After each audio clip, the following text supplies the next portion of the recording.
Olá, pessoal! Dando continuidade ao nosso curso sobre produção animal em pastagens e sustentabilidade, o tema vai ser agora serviços ecossistêmicos e serviços ambientais.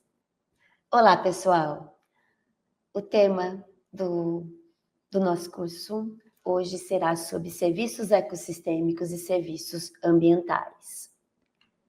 Antes de focar nos conceitos em si, é importante entender o conceito de capital natural, porque capital natural envolve o estoque de todos os recursos naturais existentes no planeta, renováveis e não renováveis. Eles se combinam e interagem para produzir os benefícios, né, para determinado negócio, né, e também para toda a sociedade. E o grande desafio que nós temos hoje é desenvolver ferramentas para avaliar esse capital natural e também desenvolver políticas públicas, subsidiar políticas públicas para criar incentivos para o uso sustentável do capital natural, de modo que ele continue a prover os serviços, né, nos dias presentes e também para gerações futuras. Então, agora eu vou definir para vocês a definição de serviços ecossistêmicos e serviços ambientais. Há sempre uma confusão, né? Muitos usam como sinônimos, mas tem uma certa diferença, porque os serviços ecossistêmicos é quando é o serviço do ecossistema em si, né? Que são os fluxos, serviços e bens fornecidos pelos ecossistemas às pessoas, de forma direta ou indireta. E esse serviço varia em função do tipo e da função do ecossistema que vai gerar esses serviços, independente da linha base.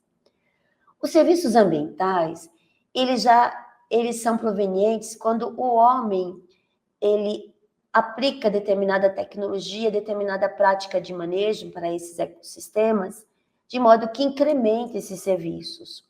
Então, nós temos aí, qual que é a diferença? A diferença é que os serviços ambientais é quando tem interferência antrópica.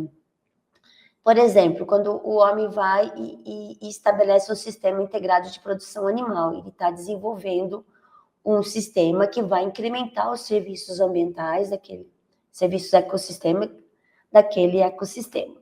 Então, a gente pode dizer que todo serviço ambiental é um serviço ecossistêmico, mas não o contrário, né? E, geralmente, a gente usa esse termo serviços ambientais para fins de política pública e também para valorização econômica, para obter pagamentos por serviços ambientais, por exemplo. Então, nós temos várias classificações dos serviços ambientais ecossistêmicos, né? Nós temos a classificação de De Groot, em 2002, que ele classifica em 4 classes: provisão, regulação, habitat e informação. O MEA, em 2003, ele já classifica em provisão, regulação, suporte e culturais. E o TIB, em 2008, classifica em provisão, regulação, habitat ou suporte culturais.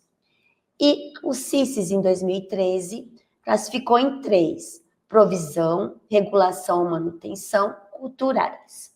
O CICES é uma classificação internacional comum de serviços de ecossistemas.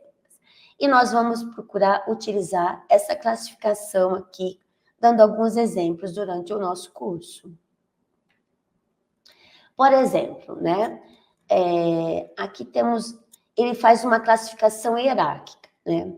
Então, aqui embaixo, nesse quadrinho, vocês vão ver que são 3 classes, né? Provisão, serviços de regulação, manutenção, culturais. Dentro da provisão, nós temos biomassa, água, outros produtos abióticos e fontes de energia. Aqui vamos dar um exemplo da provisão,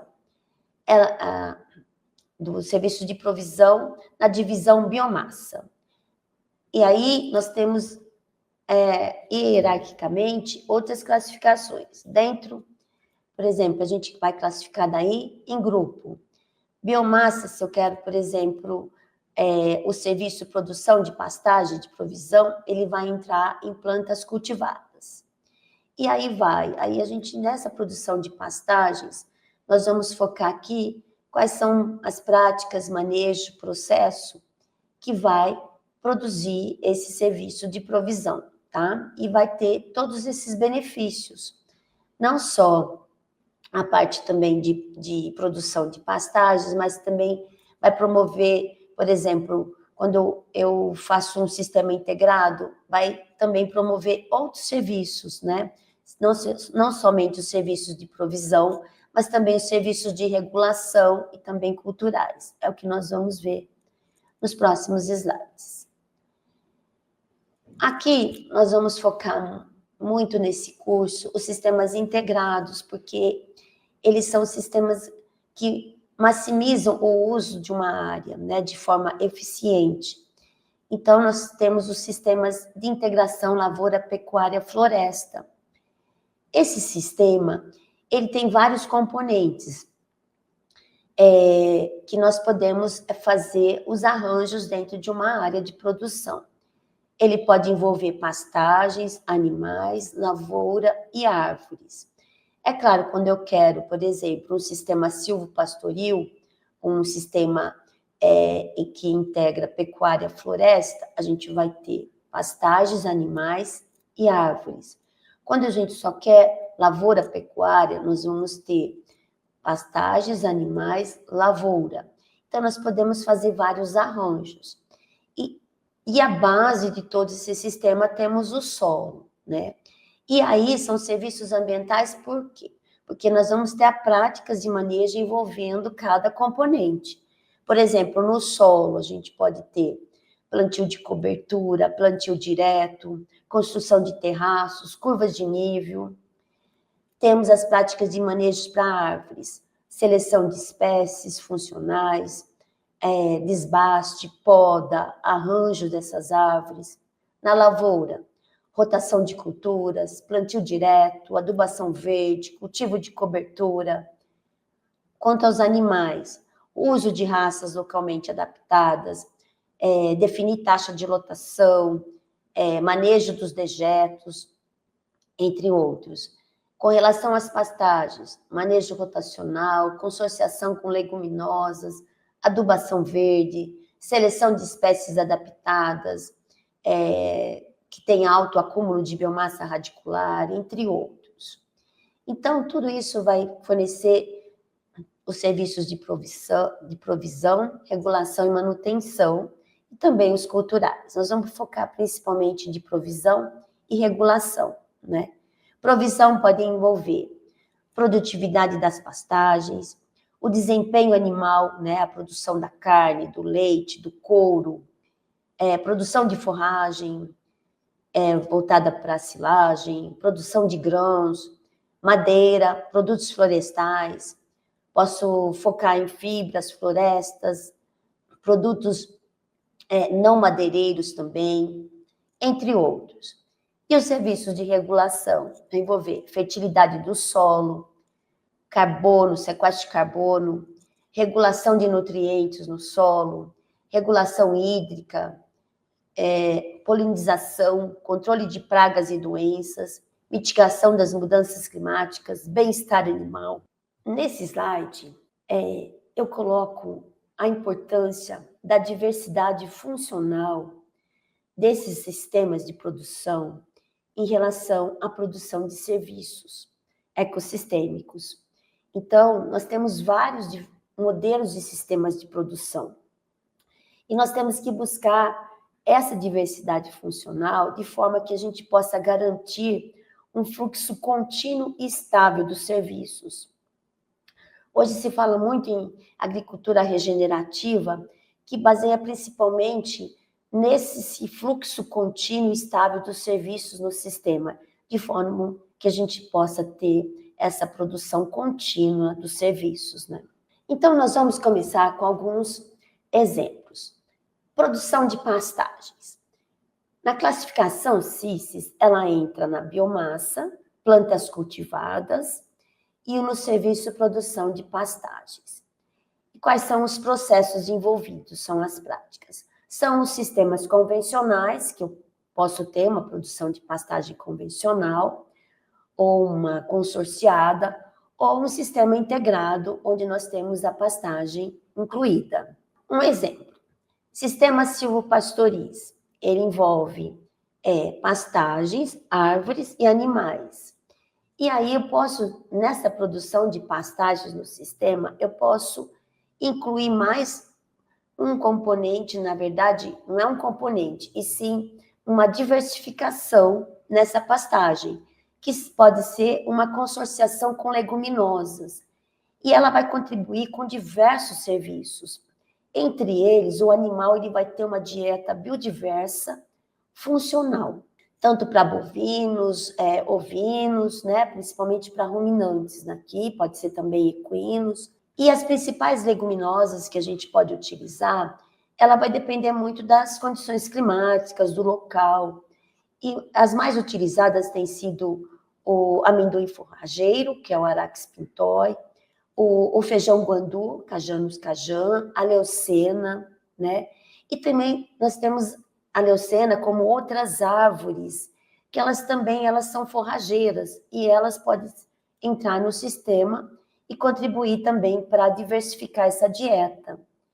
E tem algumas espécies lenhosas, árvores também, que não são leguminosas e pode também ser fonte de forrageiras, como nós temos a guazuma umifolia, nós temos também a crocômia e a ataleia, que são palmeiras, que podem também ser usadas como fontes forrageiras. E temos vários outros serviços ambientais que são associados a essa consorciação. Vai contribuir com a fertilidade do solo, vai reduzir pragas e doenças, entre outros, muitos dos quais ainda não foram nem estudados, né? Principalmente a biota do solo, que quando nós temos uma diversificação da vegetação, nós vamos também enriquecer toda essa biota do solo e contribuir com a fertilidade do solo. O outro serviço de provisão, quando a gente tem o componente floresta envolvido no sistema de produção, pode ser a produção de madeira. Depende muito do objetivo. Quando você faz esse arranjo, esse modelo de produção, você tem que definir muito bem o objetivo. Então, quando o foco é madeira, geralmente o sistema silvopastoriz que é utilizado, eles são monoespecíficos. Por quê? Porque o produtor ele vai focar naquela espécie que tem crescimento rápido. O que tem sido muito usado tem sido geralmente o pinus, o eucalipto, são espécies que já têm melhoramento e foca na produção de madeira. Mas no caso, por exemplo, do uso de aves nativas, tem sido feito vários estudos para a introdução também dessas árvores, e ela pode ser usada também para a produção de madeira, para uso local, principalmente para os pequenos produtores e médios produtores. Mas tem que levar em consideração que para se usar árvores nativas, precisa seguir sempre a legislação local, né? Por ser árvores nativas. Tem que pedir toda essa autorização para se fazer o uso, né, da madeira, antes de plantio.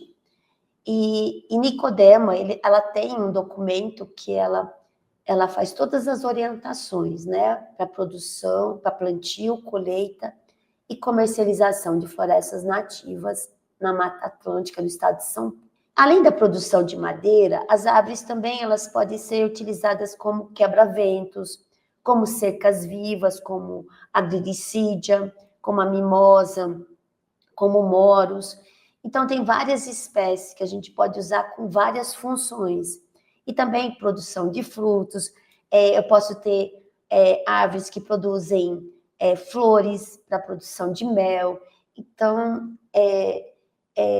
nós não podemos deixar de olhar também o uso multifuncional de um sistema de produção. Então, como eu falei, o foco pode ser, por exemplo, a produção de mel e outros produtos biológicos. Também entra na classificação de biomassa, que são plantas colhidas na natureza para a produção de mel e outros produtos biológicos. Então, quando nós vamos construir esse sistema integrado, nós vamos procurar ambientes que são favoráveis aos polinizadores, né? Então, geralmente, espécies são usadas espécies de leguminosas tropicais, né? E geralmente, quando a gente faz esse sistema integrado com leguminosas forrageiras, elas não são manejadas para a produção de flores. Por quê? Porque nós usamos, por exemplo, para pastagem. E se a gente quiser também produzir forrageiras, pastagem e mel, nós podemos implantar jardins ou consorciação de leguminosas que produzam flores, né? Como o feijão guandu, a centrosema, a chameicrista, desmodium, iridicídia, tem várias espécies. Então, é importante todo esse planejamento de acordo com o objetivo do sistema.